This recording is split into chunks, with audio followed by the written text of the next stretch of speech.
ఈ చేసిన ఉద్దారకం చాలదంటే కేరళకు పోయి నిన్న కేరళలో పోయి ఏమంటుండు మేము మొత్తం 6 గ్యారెంటీలు అమలు చేసినాం తెలంగాణలో ఇక కేరళలో కూడా అమలు చేస్తామంటావు. ఏం చేసినావు నాయన?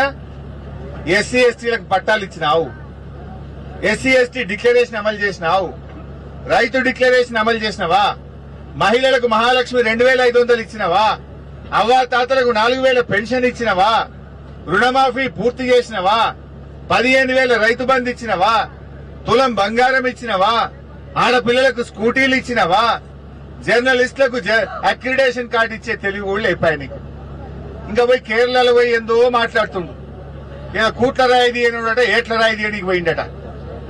తెలంగాణలో ఇచ్చిన హామీలు అమలు చేయలే గాని ఈయన ముఖానికి ఇంకేందో పోయి కేరళలో పోయి వచ్చిదాని ఇంగ్లీష్ లో పెద్ద పెద్ద డైలాగులు కొడుతున్నాడు.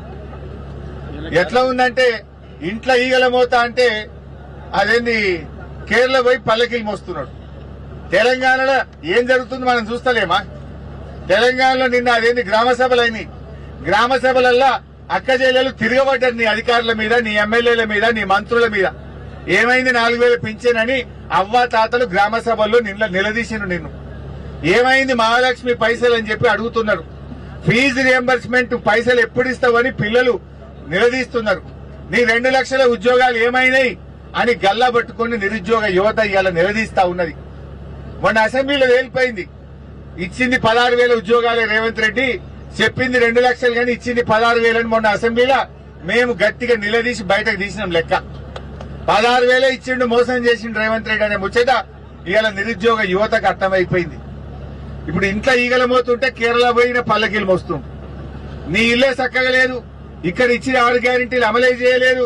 ఈయన పోయి కేరళలో ఏమో చేసినామంటుండు. పోదా కొడంగల్కి వస్తావరా? కొడంగల్ ఏ ఊరు కోదామో చెప్పు. 100% రుణమాఫీ అయిన ఊరు ఉందా కొడంగల్లో?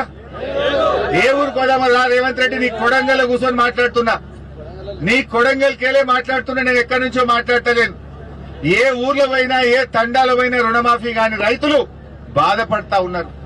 నీ మాట నమ్మి 2 లక్షల మీద ఉన్న పైసలు కడితే కొత్త అప్పులైనవి తప్ప ఉన్న అప్పు తీరలేదు. రైతుల అరే రైతు బంద్ చేసే ముఖం లేదు నీకు, నీ తెలివికి. కరోనా వచ్చినా కేసీఆర్ బరాబర్ రైతు బంద్ చేసిండు. నువ్వు 3 సార్లు రైతు బంద్ ఎగ్గొట్టినావు. ఇప్పటికీ ఓసారి 3 ఎకరాలకు ఇచ్చినావు, ఓసారి మొత్తానికే ఎగ్గొట్టినావు, ఒకసారి 1 ఎకరానికే ఇచ్చినావు. రైతు బంద్ ఎగ్గొట్టినావు.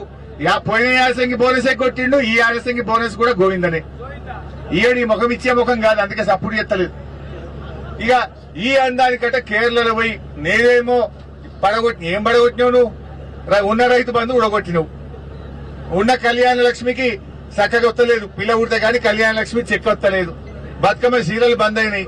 కేసీఆర్ కిట్టు పథకం బంద్ అయిపోయింది. బాయికాడ మున్పెట్ లెక్క కరెంట్ వస్తలేదు. నువ్వు చేసిందేమున్నదా? ఉన్నాయి ఊడగొట్టు తప్ప నువ్వు కొత్తగా చేసిందేమన్నా ఉన్నా? అది ఎస్సీ ఎస్టీలకు కనీసం నిధులు కూడా విడుదల చేయకుండా ఇవాళ మోసం చేస్తా ఉన్నావు. ఇవాళ కేరళ వాళ్ళు నీకంటే తెలివైన వాళ్ళు, రేవంత్ రెడ్డి బాగా చదువుకున్న వాళ్ళు. నువ్వు పోయి చెప్తే నమ్మేవాళ్ళు. కేరళ ప్రజలు అన్ని విషయాలను ఎందుకు గూగుల్లో కొట్టి రాదా బయటకు? గూగుల్లో కొట్టి తెలంగాణలో ఎన్ని గ్యారెంటీలు అమలైనాయి అంటే గూగుల్ చెప్పదా? మహాలక్ష్మి ఎగగొట్టిండు, ఈయన 4,000 పింఛన్ ఎగ్గొట్టిండు, రైతు బంధు 3 పంటలకు ఎగ్గొట్టిండు, రుణమాఫీ పావులో చేసి భార్య ఎగ్గొట్టిండు అని గూగుల్ చూపియదా రేవంత్ రెడ్డి? నువ్వు పోయి కేరళలో చెప్తే నిన్ను నమ్ముతారనుకున్నావు. నువ్వు మహారాష్ట్ర పోయినావు, ఆడ కాంగ్రెస్ ఓడిపోయింది. నువ్వు కేరళ పోయినావు, ఆడ కూడా విక్తుంది. నీది ఐరన్ లెగ్. నువ్వు చేసిందేమున్నది? నిజంగా 6 గ్యారెంటీలు చేస్తే చెప్పు. ఏడ మాట్లాడదాం. నేను కొడంగల్లే అడుగుతున్నా. ఏ తండాకు పోదాం, కొడంగల్ ఏ ఊరికి పోదాం చెప్పు. రుణమాఫీ అయిందేమో అడుగుదాంపా. ఏ ఊరికి పోయావు? ఈ కొడంగల్లా ఈ తండాలకు ఈ ఊర్లకు ఇంటింటికి మంచినీళ్ళు ఇచ్చింది బీఆర్ఎస్ ప్రభుత్వం కాదా? దవాఖానా కట్టింది మేం కాదా? ఫైర్ ఇంజన్ తెచ్చింది మేం కాదా? కొడంగల్ కోస్గికి ఎన్ని నిధులు తెచ్చిండు మా నరేందర్ రెడ్డి? అప్పుడు ఎన్నో చెక్ డ్యాములు కూడా కట్టినాం.